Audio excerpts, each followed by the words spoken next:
And lights, camera, action. How's it going, everybody? Back again, session number 7. 4 to go, including this one. That's where I'm thinking. Hopefully we'll get everybody joining up shortly. Nice to see you, Glenn. Welcome, mate. Let's just wait for a few folks to come on board. Looking a bit sallow there. Okay, and Kev, Nat, nice to see you, mate. A little bit late this morning, but we'll get there. Andy, how you go, mate? Yep, just doing this, man. So that's what I'm doing. And hopefully we'll get that man, Mike Scarborough, coming through shortly.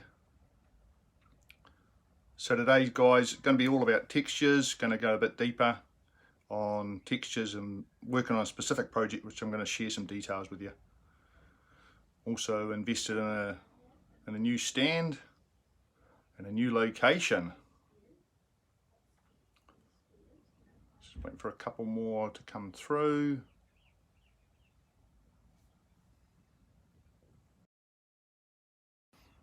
Just waiting. Hello, Alan. Nice to meet you, mate. Alan, Andy, Craig. Trust it's good weather down where you are, mate. Nap, and let's see. Just quick check in here on everybody. Righto. Good morning. Stefan, I think. Was it Svetlana? Stefano. Sorry, mate. Should have gone to Specsavers. How you going? Nice to meet you. Hola, Alejandro. And Matt, good to have you. And good morning, Mark. Righto, folks. Let's kick off. We are on location again. This time it's in the bedroom. No expense spared. Okay. I've effectively staged it. Made the bed. Took me a little while. I've got the bed moving around under me, but I'll move that to one side shortly. Okay. So why are we in the bedroom? Because we've got some family members visiting, so the modelling den has been repossessed for them as part of that. However, trust this is going to be a good one for you. We're going to be focusing on textures today and really getting into that. Working on Uncle, that little figure, Tommy's War figure for Andy Belsey. And I'm going to take you inside and look at the detail around that, using acrylics to texture and being very specific. Let's just recap where we came from, right? So session 1 and 2, very much an introductory, just getting started on things. And I did mention textures on session 2, a little bit of work, and I introduced you to 2 terms, stibbling, my term, and stippling, something that everybody should know. And we'll be using a little bit more of that today. That was really just an introduction, something I've been known for. Now, over 1,000 odd views on that video, so I'm guessing that there was of particular interest to people. So we're going to dive a little bit deeper into that today. We're also going to have a look at the specific of the paint. So we're going to be using a bit of a case study on that one. That was 1 and 2. 3 and 4. 3, wet palette, important tool. 4, 5, flesh, getting into the soul. And that was really looking at what makes us different. And in all honesty, we all know flesh, right? You're looking at my face now, you're getting a good sense of the colours in this particular light. And that's something we're very familiar with. So I went into number 6, was about reference material, and actually said, gave you a sense of what was important in reference material. So in that reference material, we looked at things that inspired us, things that gave us some know-hows or tips on how to do stuff, and then things that helped with authenticity or the research historical elements. It's entirely up to you how far you go on that, but I'll talk about all those 3 aspects as we look at what differentiates and the stuff that we do need to do some research on, and that's uniforms. And so using this little case study today, talking about textures, it's all about knowing your subject. It's all about learning from that. Hopefully that makes sense. I've also whipped the comments to one side on this, so I'm not getting distracted from them. So hopefully that'll help focus. Now, just to help us out today, I'm going to have a quick look at the bench, finish the introduction, and then we'll start getting into the main part of the session today, right? So let's have a quick look in here. Quick flick round. Okay. Here's the bench beside the bed. Okay, camera. That's going to be my last session, session number 10. We'll look at photography. just zooming across the bench. The Philadelphia cream, that's just a container for later. Don't need that. We won't be using these, but we will be using the old glaze medium. We've already had a talk about that before. Okay, so we'll be looking at glaze medium. That'll be part of the arsenal today. And the brushes. We're only really going to use 2 brushes. Okay, the main brush I'm using will be a little Stylex size 1. And then for a little bit of detail work, I'll use this, just got it before Christmas, before lockdown, a 10-0 Da Vinci Cosma top spin. So I've just got that guy coming through there. That's mainly for the detail, and I tend to work 2 or 3 brushes on textures, and we'll be looking at those in action. And then I come around the new device, okay, a little bit of a stand to hopefully you'll be able to see down on while I'm working. And then we've got the paint palette just in the background there. Hint for tomorrow, a couple of little guests coming through. We'll be looking at the leather and the metal and that sort of stuff on tomorrow's session. For most of you that's Sunday, for me it's Monday. Then in the background I'm going to talk a little bit more about the texturing paint in a minute. And I've got the bench, and we're going to look at the array of paints I've got on the bench here today, right? So that's Uncle, and we're going to zoom in on him a little bit shortly. Some of you would have seen him checking out a corn kernel. That's part of giving you a sense of the scale and what we're trying to achieve here, and the power of photography to actually help you check and adjust.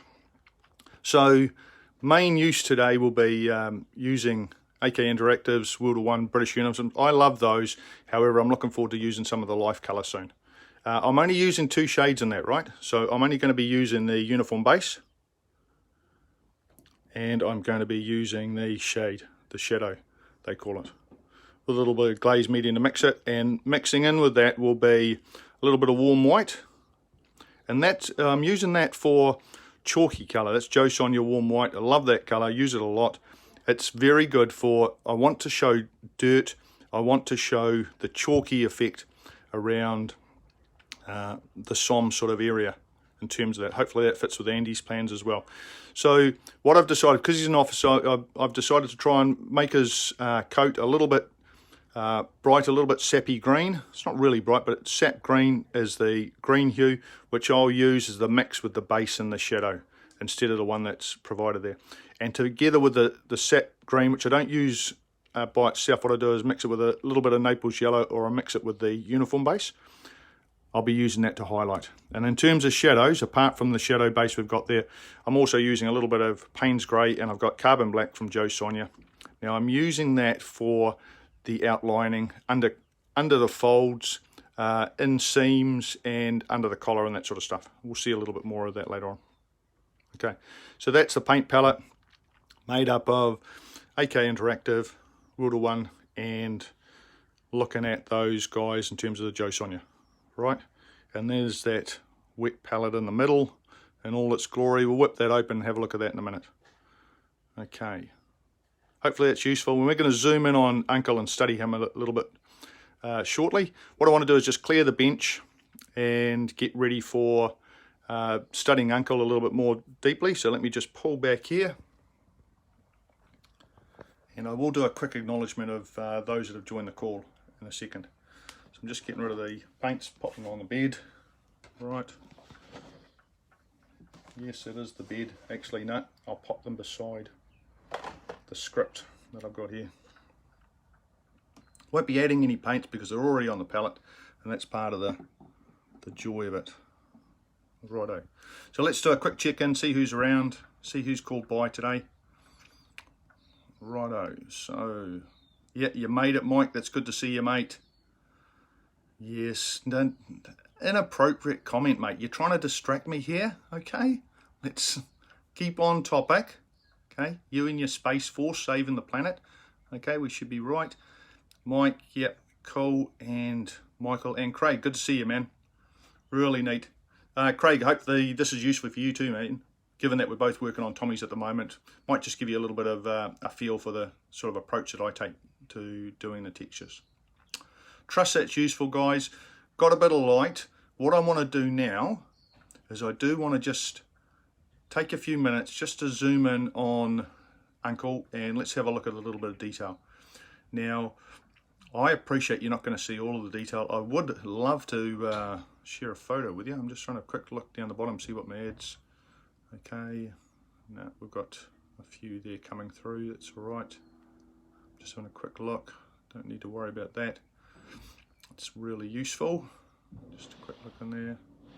No, we don't need a mystery mask or anything like that. And I'm just going to try one thing in the old comments section. I wonder if I can. No, I can't. I was hoping to share an image, but I'm not going to be able to do that, so let's forget about that for now. Let's zoom in and have a proper look at Uncle in action. Hopefully that sound in the background's not too bad. Yes, it is the shower. So I will talk a little bit louder and slower. That may be a distraction, or it might actually be a reassuring thing later on when we go on location to watch the painting in action. Hello Ricardo, nice to see you.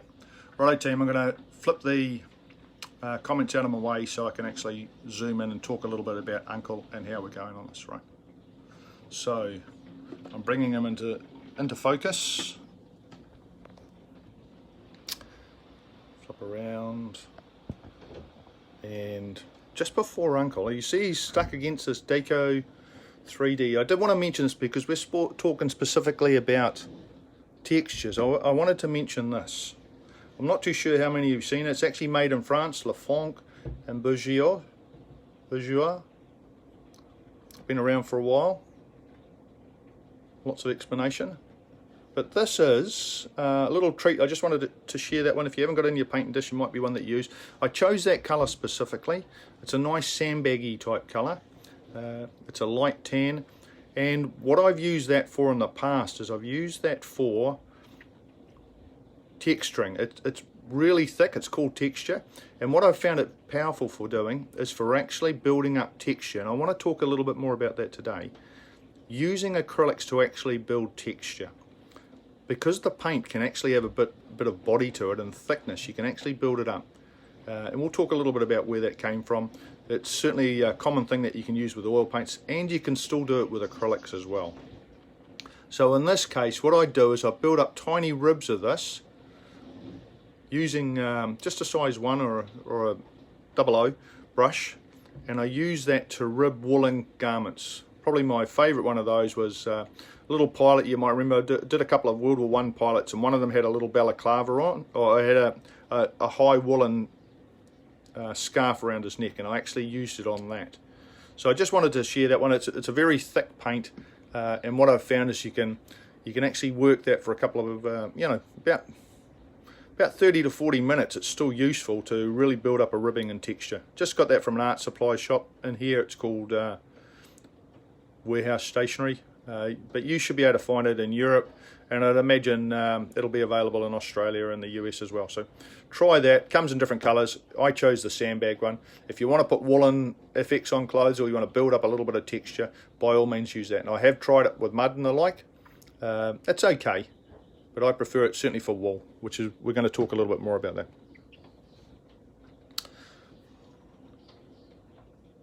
Hey, just a point. We've done our recap. We're just getting into the introduction. I want to mention, before I go any further, three people that have been particularly important in this journey on texturing for me. Okay. The first one's a chap called Mike Hall. Now, Mike, aka Vampire Mouse, was a veteran figure modeler back in Chicago. I met him, 02. So I don't know if Mike's still around. Top bloke. And one of the things that Mike taught me was when you're looking at figures, we did a little bit. He was teaching me about judging and how we did it or how they did it at the Chicago MMSI.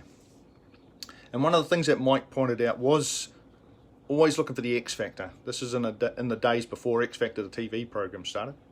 But he was specifically talking about things like textures. And at the time, I was just a, standard paint, solid, straight on, face, jacket, trousers, bits and pieces around. Wasn't that focused on texturing. Certainly didn't even think about it at the time.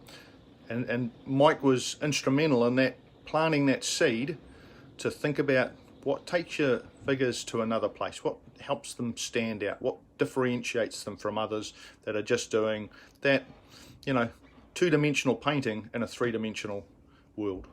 Okay, so that was one person. The second person I've got to call out is my mate. He's gone a bit quiet lately with family and life and the way things are, but that's Hardy Tempest out of the UK.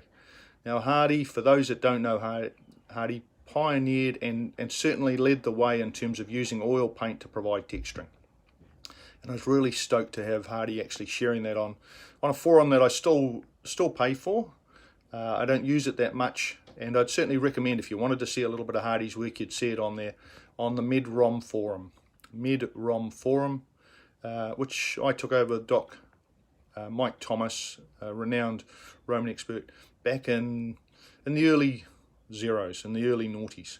Now Hardy was an enthusiastic painter and shared his art and what he could do with oil paint and the way he used texture, and that was just phenomenal. And that certainly inspired me. And one of the things I've done is, unashamedly, I've borrowed that texture thinking and applied it with acrylics and experimented with that since that time.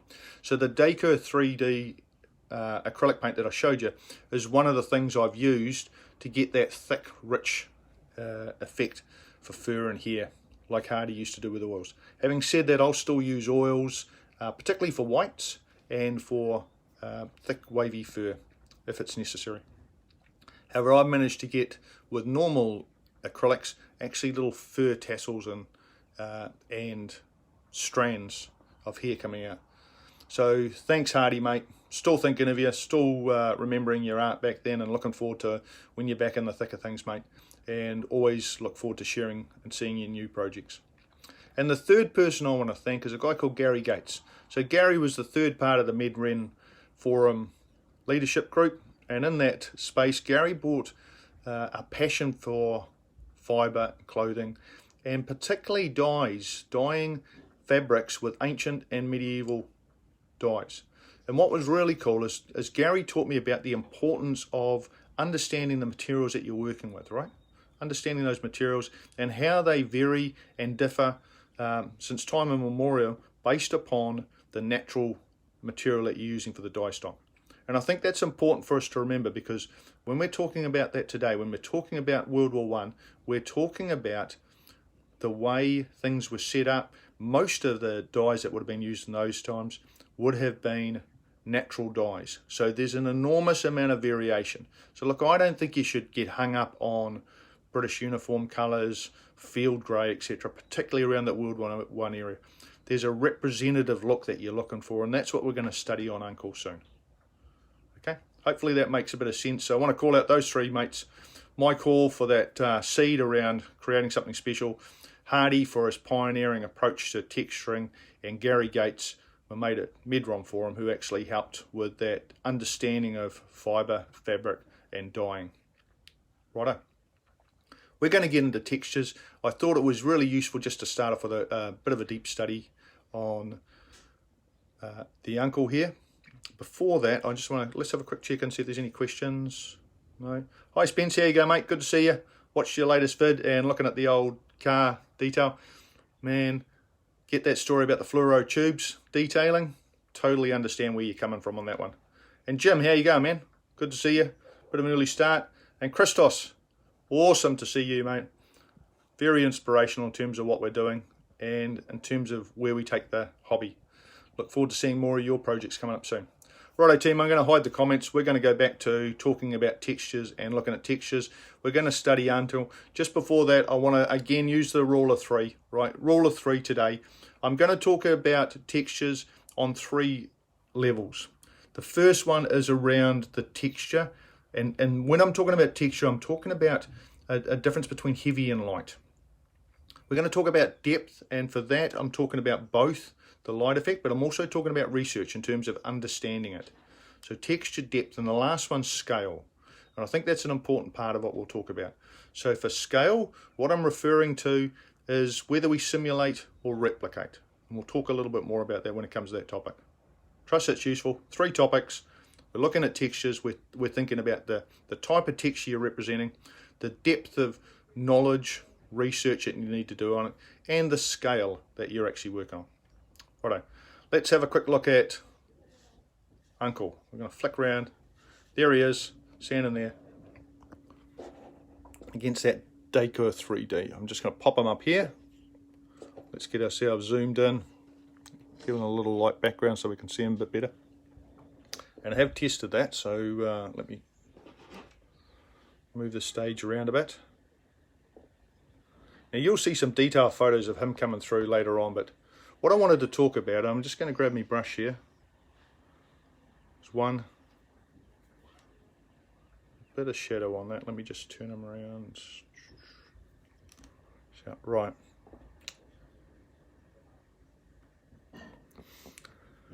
Two texture effects. The helmet, we're not going to worry too much about the helmet, but you'll be able to see that in the photo online. We're going to look specifically at the uniform, right? And I'm using that as an example of what I would call, in terms of texturing, I'd call heavy textures. In this case, it's serge, and there's really two types of materials in historical and military art that we focus on. They tend to be the serge, or sort of woolen garment, or cotton garments. And in terms of cotton, yeah, it ranges from canvas to hemp. Okay, let me just get rid of those comments. I'm just going to swing them around. And we're going to talk a little bit more about why those badges are all of a sudden on there. But let's start at his back. I'm going to start specifically with his back here. You've got that sense of where he is now. In terms of the serge being a heavy texture, I think as part of that, I talked about depth in terms of the research. I've got numerous photos of World War I officers' uniforms. And one of the things I noticed from those compared with the other ranks, it tends to be finer twill, it tends to be a finer material. In this case, I've gone for a little bit of heavier set. I've looked at the photos from Journey's End. I'm studying those. Uncle sort of harks back to the movie and the theory of Journey's End. And what I'm looking at with the serge is, if you think heavy, think less contrast, think it's heavier, the light's being absorbed. If you're thinking about cotton, brighter, lighter, that sort of thing. So in terms of texture, this heavy material, it's deeper tones, it's less transition, and I think you do need to do that depth of research around it. And the other one I talked about was scale. So this is a 1/32. What I'm going to be talking about specifically is here, I'm talking about just simulating the effect. Versus if I was working on a bust, a 1/9 scale bust or 1/6 scale figure, I would actually be trying to replicate the pattern because you can actually see the detail.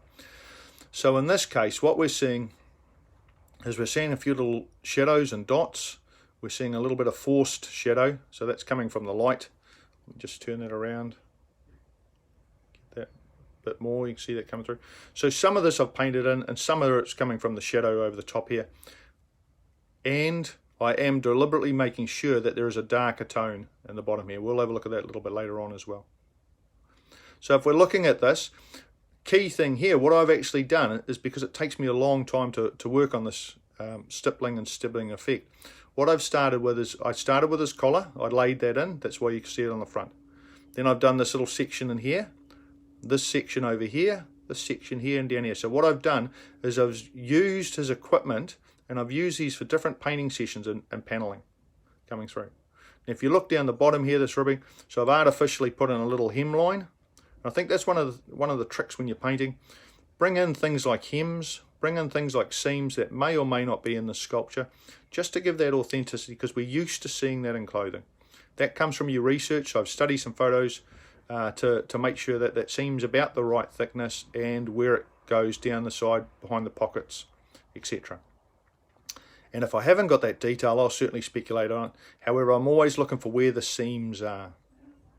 Now the other part you'll see just in here, a little bit of dirt and scrubbing, not a heck of a lot, and enough just to suggest a bit of mud on the back of them, and also this chalky effect.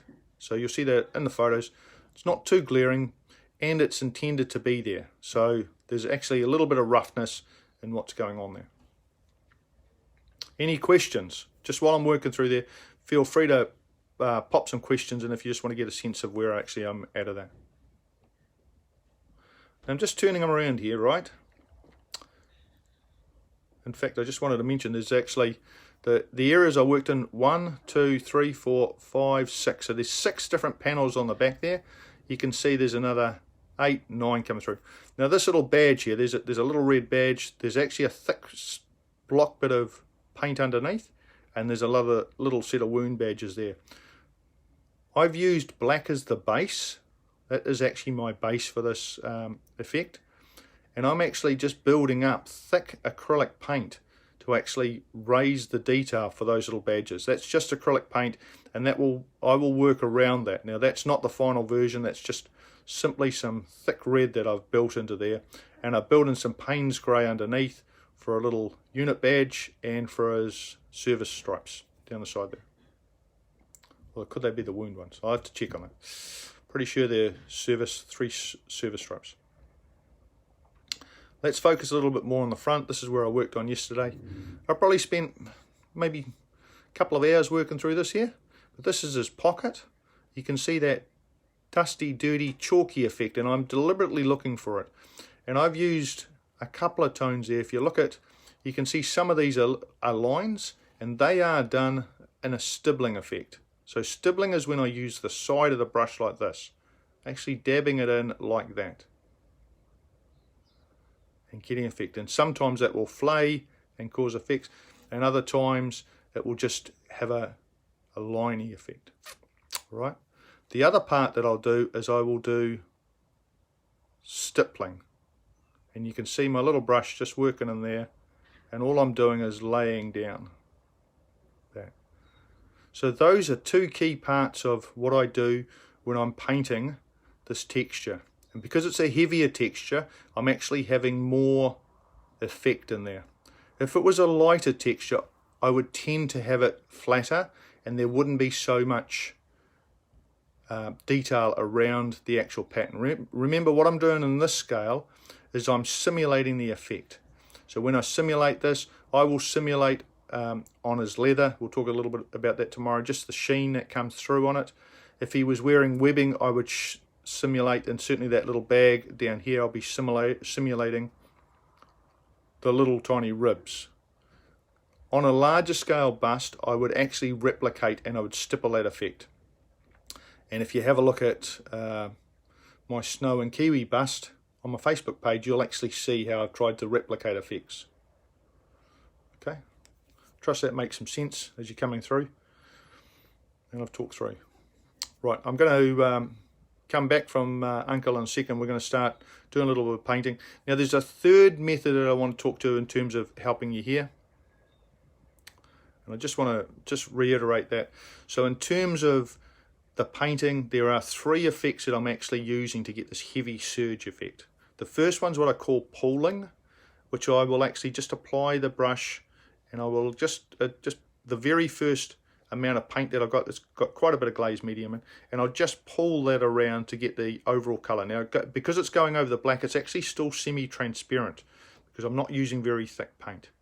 And then I will actually stipple in some of the little dots, and I will use stibbling to get a texture, whether it's weathering or it's actually getting some of the lining. So 3 effects. I use pooling, which is the very first one, then stippling, and then stibbling on the side. So those 3 are the way that I do that. So have a quick look at the message thread to see if there's any messages or questions. Evgeny, hi. Lindsay, good to see you, man. And Melania, nice to have a lady on board. God, I've been wondering where all the women artists are. Fabulous to have you on board, and welcome, and I trust it's going to be useful. I'm going to do a little bit of work now just as I go in, and I'll talk about those 3 techniques. Remember, when we're painting, what I'm looking at is I'm looking at the first effect, which will be what I call this pooling, then the stippling, which will be the dabbing with the point, and then the stibbling, which will be from the side. Okay? Now I'm just going to get you set up at the top here. Just wait a minute. I'm going on the big stand, so a little bit of mucking around. Just wait a minute.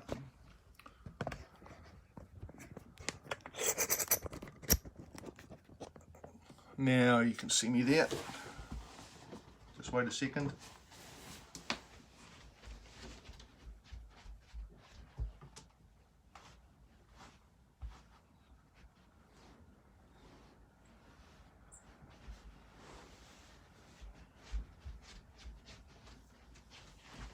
Move the bed into position. Okay, righto, so all is revealed. Just bring the light back on.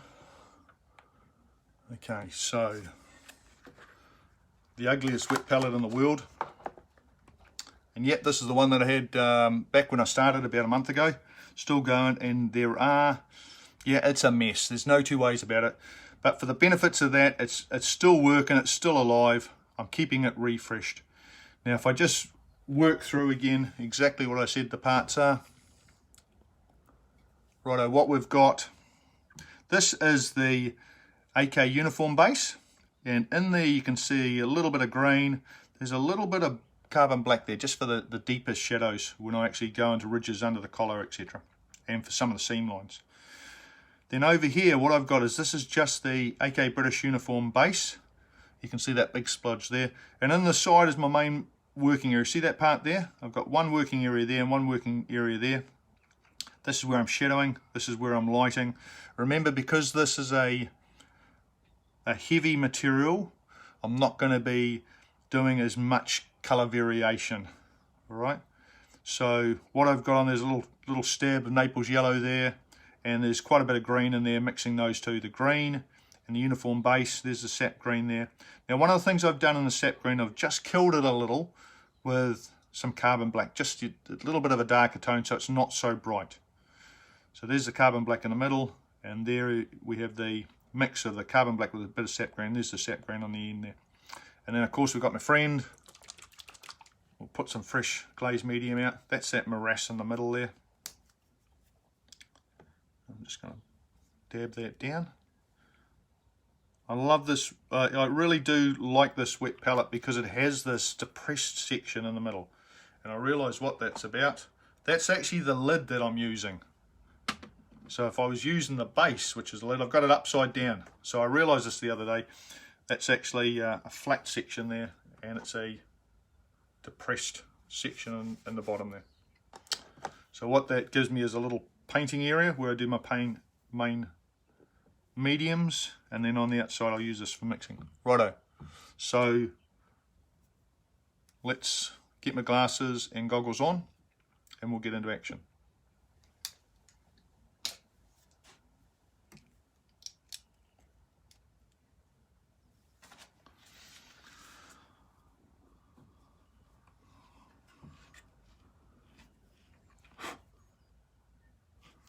Now I always have a little bit of handy blue tack, another tip. Blue tack, green tack, whatever you poison is. And what I'm doing is I'm just using that to remove a little bit of fluff that may have built up. Given we're in the bedroom, that's going to happen.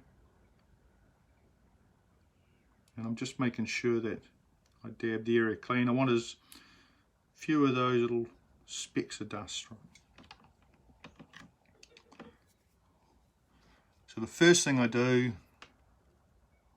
a little bit of glazed medium, and I'm going straight into this uniform base, mixed with a little bit of green here.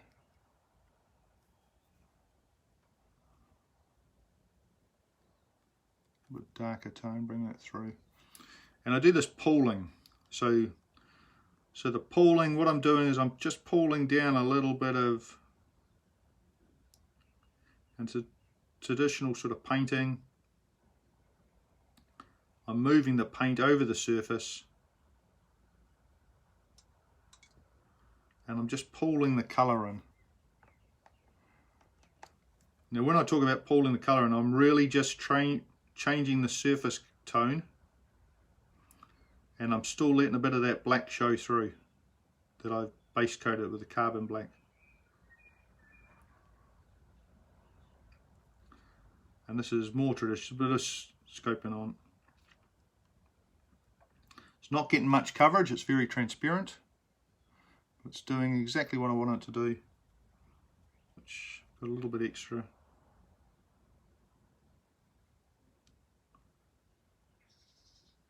On the edging, you can see all I'm doing is just spreading the paint around and letting it dry, that first shade. So the paint's actually drying as I'm moving this around. Now as I'm doing this, this is where I talk to, we're talking about heavy tone, I'm talking about that depth of understanding. I'm actually looking for where the light is falling, and I'm just looking at where those shadow areas are. Now, I'm not worried too much if there's, it's not perfect, it's not about perfect here. I've got a little bit of a hair picked up. Blue tack that baby on. Take that hair out.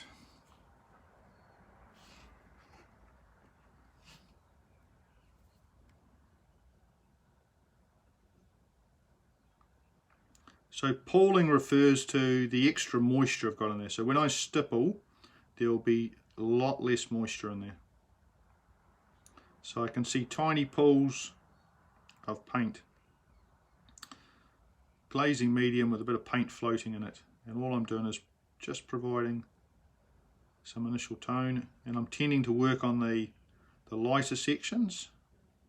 And then what I'll do is I'll go over and get a little bit of this base tone, and I'll add that to the darker shadow areas. The great thing about this uniform base though is it's a really nice muddy colour, this AK shadow one, and so it's a nice colour to actually show and replicate mud in the section too. Already laid out a little bit of a seam line, you might have seen when I was looking at it before.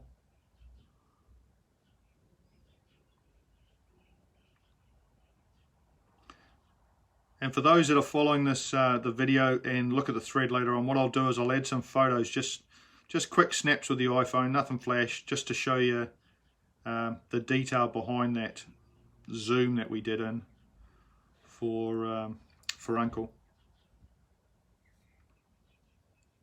You know, I'm paying particular attention to the little fine detail, just tiny folds that are sort of tucked away just under his belt and under his arm, just making sure that they're done.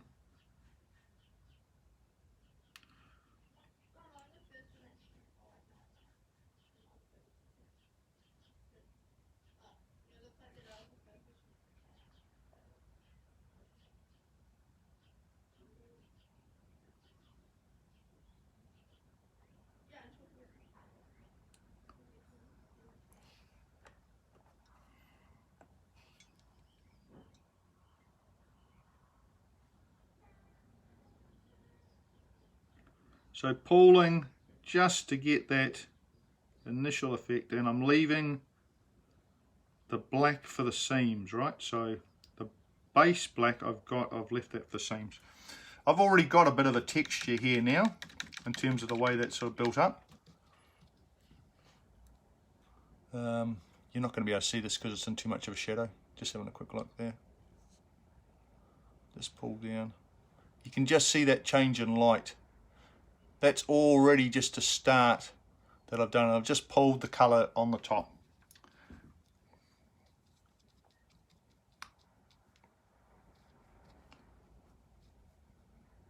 Now what I'm going to do is I'm going to do this next stage, which is the stippling.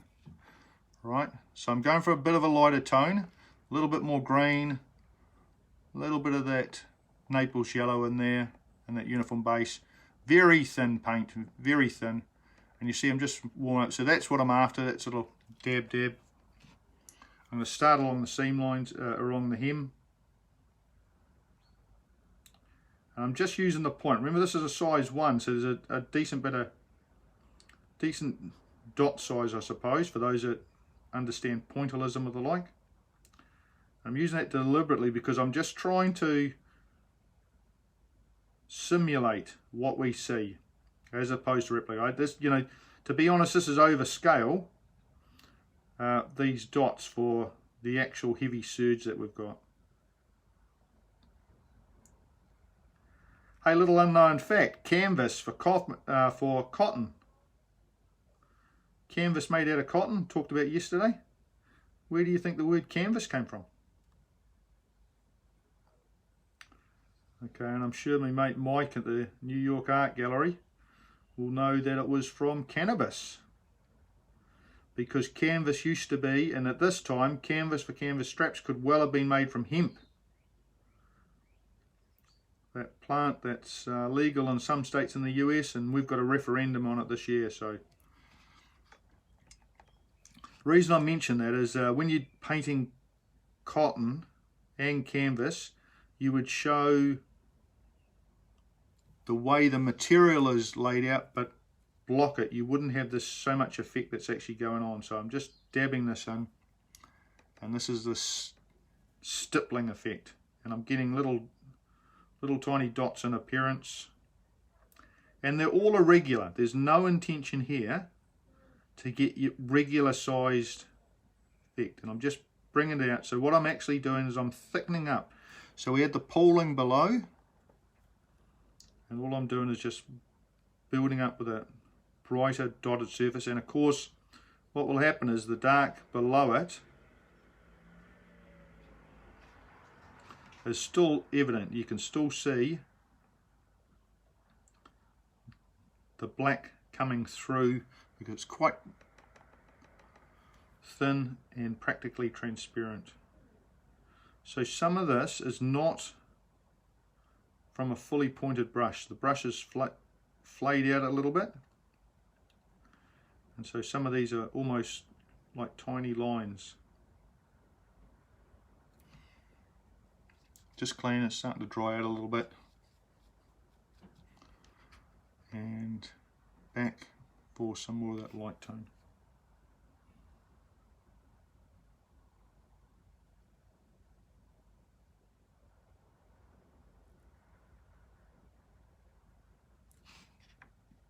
Bit of shadow in there.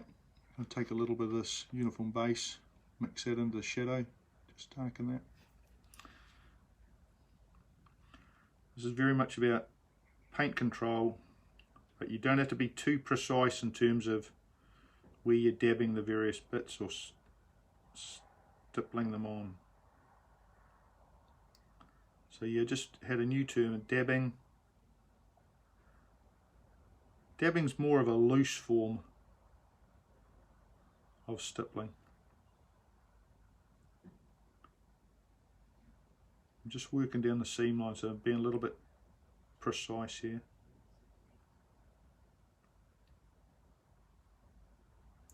And making sure that shadow area is certainly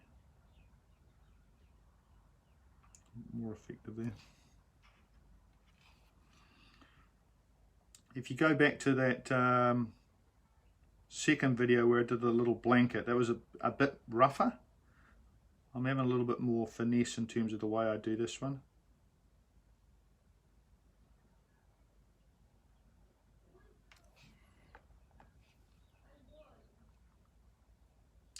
Righto. So first part was pooling, second part was a stippling, and now I'm going to show you a little bit of stippling, right? So what I'm doing is I'm diving over the side here. Over the top here I've got that little bit of warm white, a little bit of glazed medium on, and what I'm doing is just loading up the brush, mixing it a little bit. Okay, and now I'm going to go to the side of the brush, and you can just see, hopefully, I'm doing spatters on it, but also dusty effect, and that's what I call stibbling. Now, they may look a little bit random, but what I want them to look random, but I'm going to control that a little bit. I'm going to wash a little bit of that effect in now, so I just take a little bit of glazing, and I want to push that in. So it does look like this sort of chalky effect, and I'm just working it into the texture.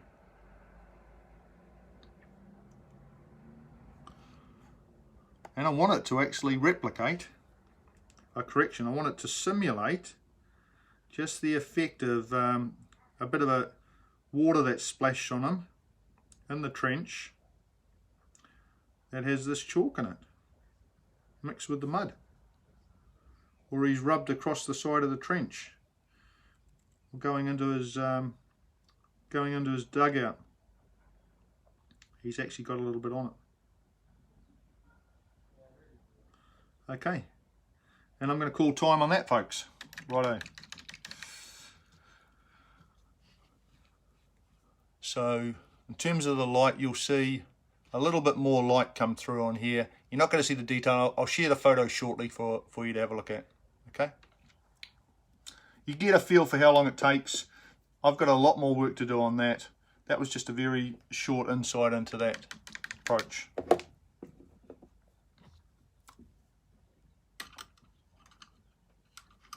Just clean the brushes up, pop them away, pop the lid on the old, or the base in fact, on the container. Goggles off, let's come back into action.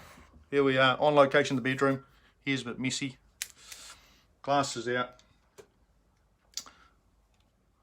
So before I do my final farewells to everybody, let's just cover off what we did today. So we talked about getting into textures. We talked about 3 aspects of textures.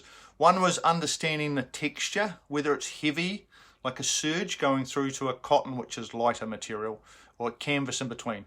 Okay, and what you're looking at there is you're looking at the tone. So you're looking at, in terms of the heavier, it's got less brightness, that the light's being absorbed, whereas the cotton has a more reflective effect. The second part, I've talked about depth. I talked about understanding the texture you're trying to actually look at. You really are trying to understand the type of material. You're comparing against photos. You're using those photos just to give an indication of the color. All right. And then the last part we talked about was the scale that you represented. In terms of scales, for 1/32, I'm just trying to simulate an effect, simulate a pattern, as opposed to on the larger scale, I'd actually be looking at replicating the actual materials. Righto? And in terms of that, then, in terms of the actual painting, again, I talked about 3 things. I talked about the first part where I'm pooling, so that's quite moist, a little bit of glazed medium. It's actually just laying the color over the base. The second part is the stippling, which is the stabbing effect. And then the last one, which is the stibbling, which adds some wear, it adds weathering, and you actually build that into it. All right, and I think that's important. So those are the 3 techniques that I particularly use. I hope that was useful for you. Let's have a quick scan and just see if there are any comments or anybody joined us during the end there. Righto, so only a couple more people. Juan, hola, and Steve, man, good to see you, mate. Trust that was useful, Steve. Craig, hope that was good for you, man. Hey, look, we're in the final week. We're actually coming out of lockdown now. Pubs are open on Thursday, so it's just all happening here in New Zealand. I've got one more session tomorrow. That session will be on leathers and metals and stuff like that. Okay. Then next week, I'm looking at a little bit of groundwork in one session, and I'll be looking at photography in the other one, and that'll be the end of it. That's going to be the end of my Facebook Live sessions that have come out of this COVID period. I hope you're enjoying it. Look forward to actually seeing you guys. I'm going to share the photo in a minute of the pre-shot that I did of Uncle, so have a look at that. If you've got any questions, just come back to me. In the meantime, wherever you are in the world, stay safe. Don't trust the Space Force. All right? We've got to look after ourselves. We've got to take care of ourselves. Be kind out there, people. Okay? Bye-bye, all.